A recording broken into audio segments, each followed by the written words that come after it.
My sister-in-law told people my pregnancy loss was an induced abortion. I found out from a strange condolence. What happened when I confronted her revealed something I did not expect to find. There are losses you carry in a specific way, not because they are larger than others, but because the world does not have the language well enough built to receive them. Losing a pregnancy at 5 months is not abstract. It is a name you had chosen. It is a room you had started to imagine. It is a body that had been inside yours for 20 weeks and that is suddenly no longer there, and that nobody knows exactly what to say to you about, because what you lost does not have a clear ritual to contain it.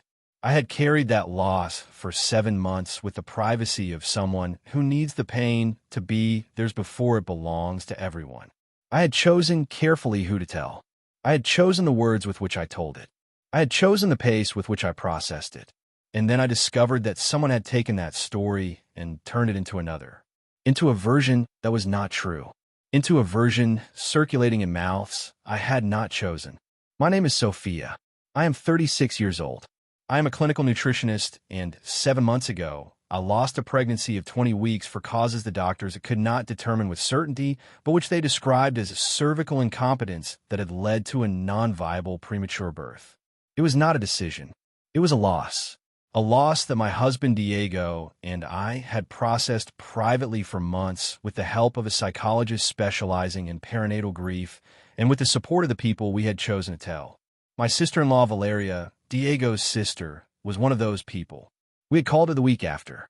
We had told her what had happened with the care you put into sharing something that hurts and that requires the other person to receive it well. Valeria had responded with words that at the time seemed genuine to me.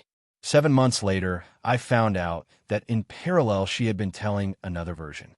The acquaintance who gave me the strange condolence was named Marcella. We knew each other from a women's group we both belonged to that met every 2 weeks for activities that had started as exercise and had become something more like a small community. Marcella found me at the exit of a meeting on a Thursday afternoon.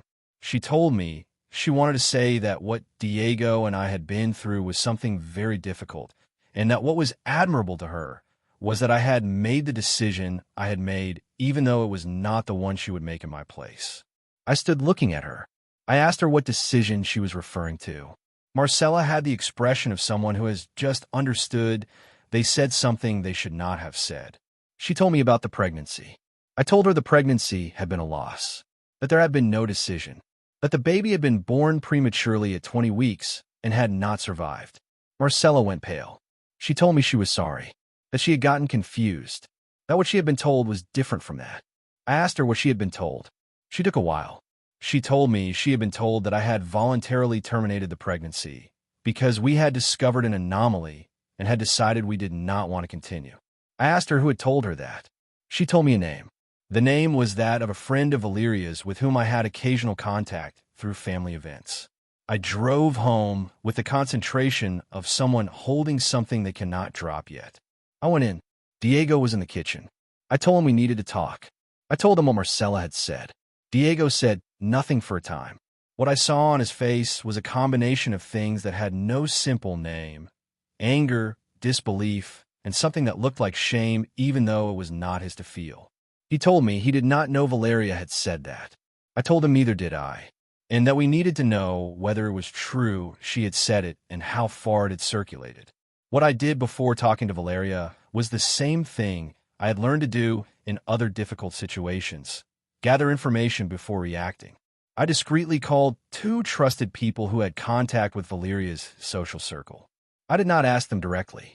I asked them indirectly whether they had heard anything about what Diego and I had been through. The responses I received told me that the version Marcella had heard was not the only time it had circulated. One of the 2 people told me she had heard something similar at a family gathering I had not attended 3 months earlier. The version had been circulating for at least 3 months, in at least 2 different circles. The conversation with Valeria I had alone, without Diego present, not because I wanted to exclude him, but because I felt it was something I needed to do for myself. That the person whose story had been altered was me, and that the conversation that corresponded was mine to have. Diego understood. He told me that if I needed him there, he would be there. That if I needed to do it alone, he understood. I told him I needed to do it alone. I called Valeria and asked her to meet. I told her it was about something personal I needed to talk to her about in person. We met at a cafe on Saturday morning.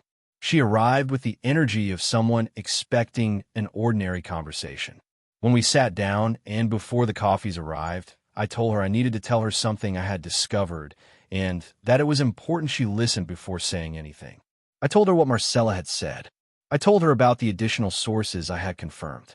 I told her that what was circulating was not what had happened, that what had happened was a loss I had not chosen and that I had carried for 7 months with the specific pain of something that has no repair, that someone had taken that story and turned it into something different, that something different had reached people I had not chosen and in a version that was not true. And I asked her whether she knew anything about how that version had started circulating. Valeria did not deny it immediately. That told me something. When she spoke, she told me she was sorry, that she had said something in a conversation with her friend that she should not have said, that she had not said exactly what Marcella had told me, but that she had said something that her friend had interpreted or completed in a way Valeria had not controlled. I asked her what she had said exactly. She took a while. She told me that in a conversation where her friend had asked about us, she had said that the loss had been complicated and that there had been a difficult decision involved. I asked her what she had meant by difficult decision. She told me she was referring to the medical decisions that had been necessary in the process, that the birth had required intervention and that was also a decision in a certain way. I told her I understood what she meant, and that I also needed her to understand what that phrase had produced in another person's hands and in the mouths of people who did not have the complete context. That difficult decision in the context of a terminated pregnancy has only one reading for most people who hear it, and that reading had been circulating for 3 months with my name and without my version. What Valeria said next was what I did not expect to find. She did not defend herself further. She did not look for another explanation. She broke into tears in a way that told me what was coming out was not only guilt for what she had said.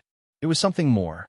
When she could speak, she told me she had been carrying something since we had told her about the loss, that she had had a voluntary abortion 4 years ago, that nobody in her family knew, that when we told her about our loss, something in her had looked for a way to make the two stories more similar than they were, not in a conscious and calculated way, in the way people sometimes distort others' stories to make them fit better with their own, to feel less alone in something they carry in silence. I stayed in silence for a time. What Valeria had told me did not change what she had done. It did not make 3 months of a false version circulating stop having happened. It did not give back the 7 months of private grief I had carried carefully and that someone had taken without asking my permission. But it changed the conversation we were having. It moved it out of the place of accusation and put it in a more complicated and more human place. I told her what she had told me about her own story mattered to me and that I received it with the care it deserved, and that it did not change that what she had done with my story had been a real harm regardless of why she had done it. That both things could be true at the same time, that I could understand her pain and at the same time need her to acknowledge the harm she had caused and to do something to repair it to the extent it was reparable.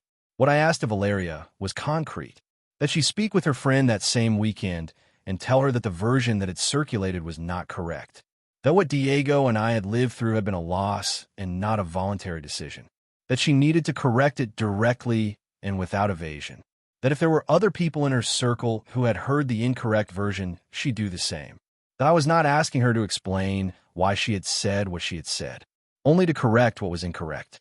Valeria said yes. She told me she would do it, and she asked whether we could talk about her own situation at some point when I was ready. I told her yes, when I was ready. For months have passed since that conversation. Valeria spoke with her friend. The correction reached some of the people who had heard the incorrect version. Not all.